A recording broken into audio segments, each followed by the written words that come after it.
faut avoir un ticket, Danny, pour voir un film. Et justement, j'ai le ticket.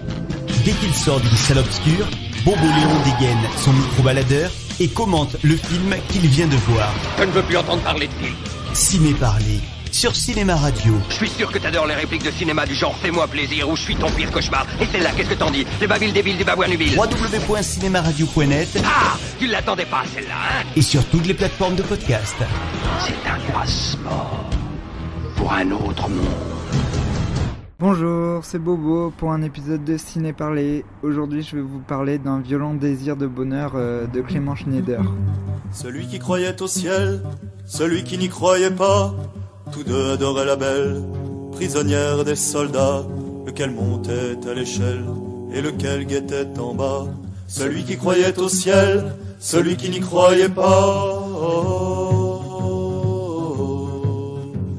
Qu'importe comment s'appelle cette clarté sur leurs pas, que l'un fût de la chapelle et l'autre s'y déroba.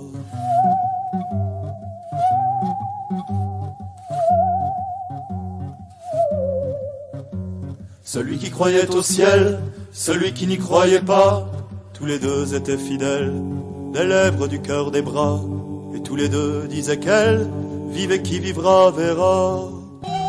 Donc je m'excuse, voilà. Du coup, si vous avez envie d'aller voir Un violent désir de bonheur, arrêtez cette chronique et allez le voir parce que je pense que c'est un film qui gagne à être vu. Mais moi, malheureusement, je n'ai pas aimé. Pourtant, j'y allais avec enthousiasme. C'est encore un film qui a été sélectionné à l'Acide. J'adore Quentin Dolmer comme acteur. C'était même la seule qualité que je trouvais à trois souvenirs de ma jeunesse.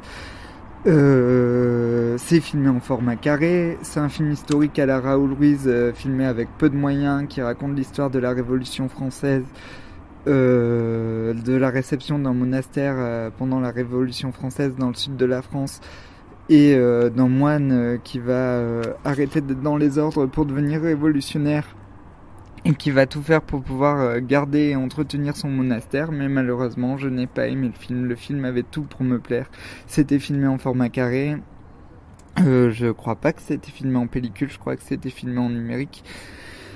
Mais bon, c'était un film historique avec peu de moyens, filmé dans le sud de la France, avec le bruit des cigales tout le temps, avec des scènes de potager, des gens qu'on voit au travail, les moines qu'on voit au travail, avec des discours sur la foi ou la révolution, qu'est-ce qu'il vaut mieux choisir entre la République et la foi, bref, qu'un film qui avait tout pour me plaire, et je ne sais pas, en plus c'était entrecoupé de morceaux modernes, de gravures sur les murs qui font tag en plein milieu du film, qui interviennent, bref, c'était très touchant. En plus, le réalisateur a eu l'intelligence de mettre sa bibliographie à la fin du film, et on voit qu'il s'est appuyé sur des textes d'Éric Kazan, et tout ça pour faire son film. Du coup, c'était passionnant, quoi. Ça avait tout pour être enthousiasmant et passionnant. Et malheureusement, je sais pas si c'est que j'étais fatigué, je sais pas si c'est qu'il y avait un problème de rythme, mais le film ne m'a pas accroché. En fait, je n'y croyais pas, quoi. Il y a un personnage qui est un peu qui fait fonction de Ève, qui accompagne les révolutionnaires et qui va rester avec le moine qui veut garder son monastère quand les révolutionnaires seront partis faire la guerre. Et je ne crois pas à leur histoire d'amour. Bref, j'ai cru à rien en ce film. Je ne crois pas au discours de Quentin Dolmer face aux révolutionnaires. En fait, je pense que je pensais trop au Chant de Mandrin, le film de Rabah Hammerzamesh que j'aime tant, et qui était un peu sur le même dispositif, à savoir un film historique avec peu de moyens, tourné en pleine nature. Mais là, non, ça me plaît pas, quoi. En fait, la théorie révolutionnaire, je pense que Clément Schneider, en fait, n'a pas encore la culture politique assez mature, mais en fait je le connais pas, je peux pas dire ça, c'est horrible ce que je viens de dire.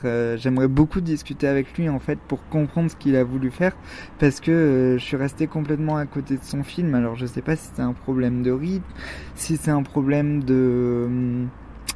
d'ambiguïté, si le film parlait trop de fois, j'en sais rien. J'aimerais beaucoup que vous m'éclairiez. Du coup si vous pouvez aller voir Un violent désir de bonheur pour moi et m'écrire pour me dire si vous avez aimé, ce que vous avez compris au film et pourquoi vous l'avez aimé, ça m'aiderait beaucoup. Voilà.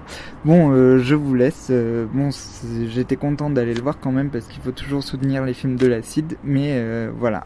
J'espère que je vous retrouve pour une meilleure critique. Je vais aller voir Bread Factory ce week-end, mais d'habitude j'aime pas les films de Patrick Wang, du coup je risque de pas aimer non plus. En plus c'est en 2 parties et la copie est pas arrivée hier au cinéma, du coup je dois aller le voir lundi soir et mardi soir. J'espère que je vais trouver le temps de le faire.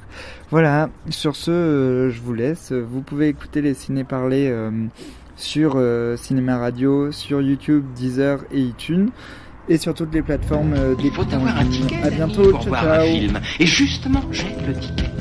Dès qu'il sort d'une salle obscure, Bobo Léon dégaine son micro-baladeur et commente le film qu'il vient de voir. Je ne veux plus entendre parler de film.